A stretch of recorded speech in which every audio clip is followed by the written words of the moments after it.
Hello everyone. इस video में हम जो हमारे सॉफ्टवेयर में रीसेंट चेंजेस हुए हैं उस पर डिस्कशन करेंगे और उनमें सबसे मेजर जो चेंज है वो with respect to GSTR 2B and 2A है। जैसा कि अब हमें पता है कि अब हमें क्रेडिट जो है लेने के लिए GSTR 2A और 2B दोनों ही देखने हैं क्रेडिट लेने के लिए। तो इसके लिए हमने सॉफ्टवेयर में कुछ चेंजेस किए हैं और वो चेंजेस हमने किए हैं GSTR 2A मंथली के अंदर। तो आप देख सकते हैं कि कंप्यूटेशन में राइट साइड में get GSTR 2A from GSTN आ रहा है। तो आप जब इस पर क्लिक करेंगे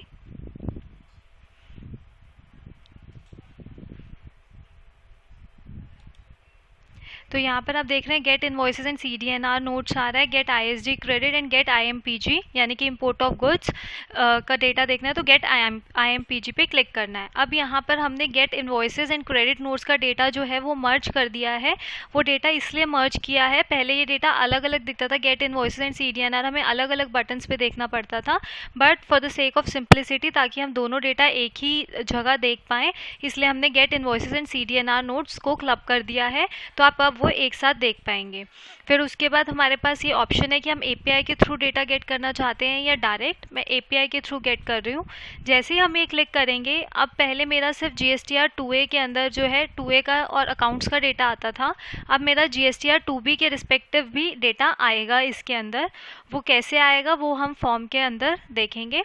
अभी मेरा 2A 2B और अकाउंट्स का डेटा, तीनों का डेटा गेट हो रहा है। तो मेरे स्क्रीन ऐसे ओपन होगा। जो हमारा सॉफ्टवेयर ऑलरेडी यूज़ कर रहे हैं उनको पता है कि लेफ्ट हैंड साइड में मेरा डेटा एज़ पर अकाउंट्स आता है यानी कि बुक्स का data, and right hand side पे डेटा एज़ पर GSTN आता है। तो ये मेरा डेटा जो है बुक्स का डेटा आ रहा है यहाँ पर GSTN वाइज, ये GSTN है, देन पार्टी नेम, उसकी डिटेल्स, एंड देन उनके जो इनवॉइसेस हैं या नोट्स हैं वो उसके नीचे आ रहे हैं। And similarly right hand side पे डेटा एज़ पर GSTN आ रहा है।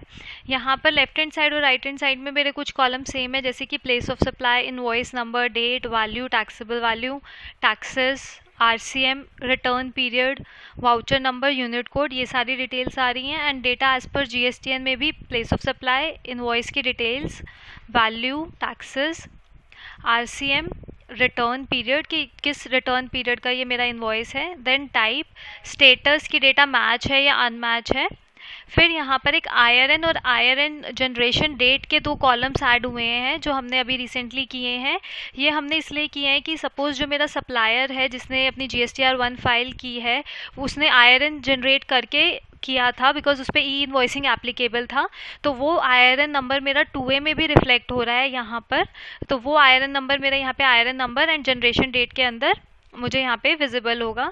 जैसे मैं दिखा देती हूँ कि जिन केसेस में मेरे ऊपर एप्लीकेबल है सप्लायर्स पे, उस केसेस में मेरे पास यहाँ पर IRN की डिटेल्स आ जाएंगी। जैसे आप यहाँ देख सकते हैं, यहाँ आ रही है IRN generation number and date, ये आ रही है। उसके बाद है मेरा GSTR 1 filing date, filing period and 3B का स्टेटस।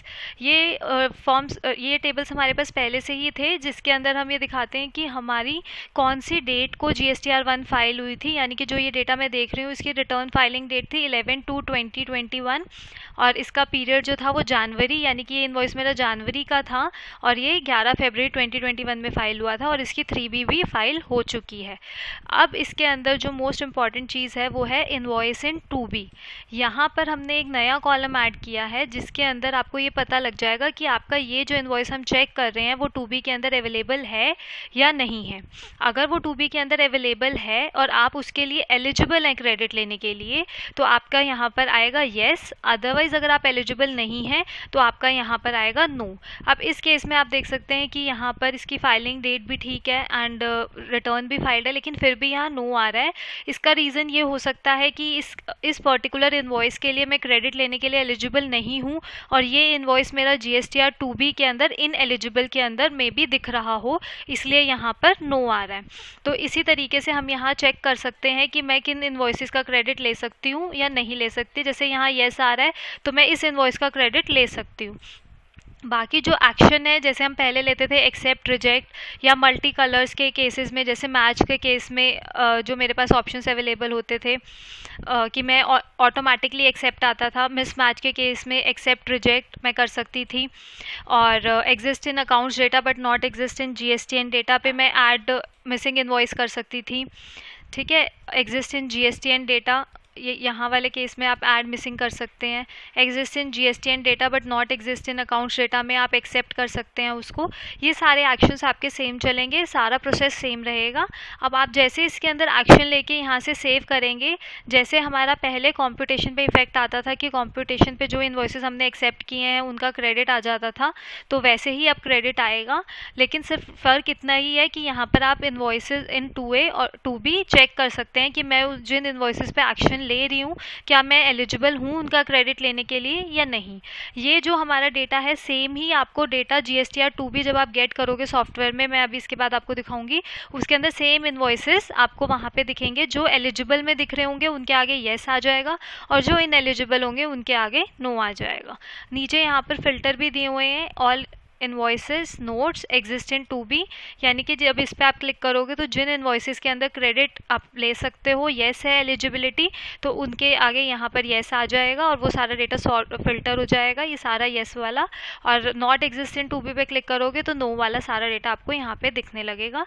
और आप जैसे एक्शन लेकर यहाँ पर सेव करोगे उसका इफेक्ट आपके कॉम्पिटिशन में, जैसे पहले आता था रजिस्टर्ड पर्सन के अंदर, एक्सेप्टेड प्रोविजनल के अंदर यहाँ पर, या रिजेक्टेड जो भी केस है, in eligible ITC reverse charge, उसके अंदर आपको दिखेगा। 3B जैसे आपकी पहले जनरेट होती थी वैसे ही होगी। सिमिलरली ये इन्वॉइसेस हैं, अगर आपने क्रेडिट नोट्स पे एक्शन लिए हैं क्योंकि अब दोनों मर्ज हो गए हैं, वहाँ से एक्शन लोगे तो आपके जो effect of debit credit note है उसके अंदर भी यहाँ पर दिखने लगेगा।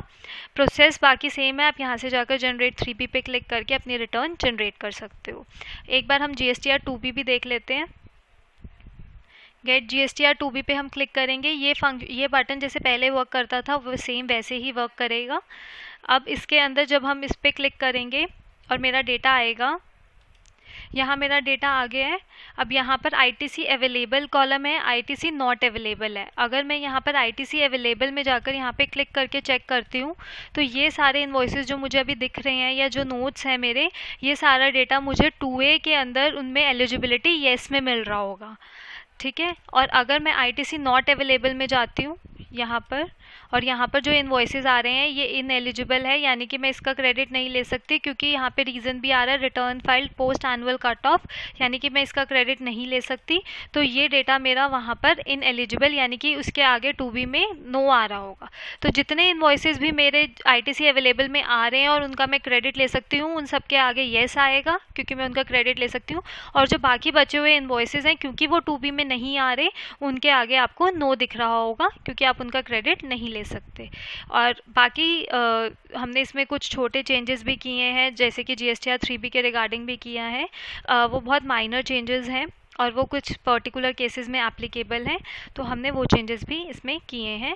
इसके अलावा एनुअल 2B के अंदर भी आपका IRN नंबर और IRN डेट का ऑप्शन आ गया है। तो ये थे हमारे रिसेंट अपडेट्स। Thank you.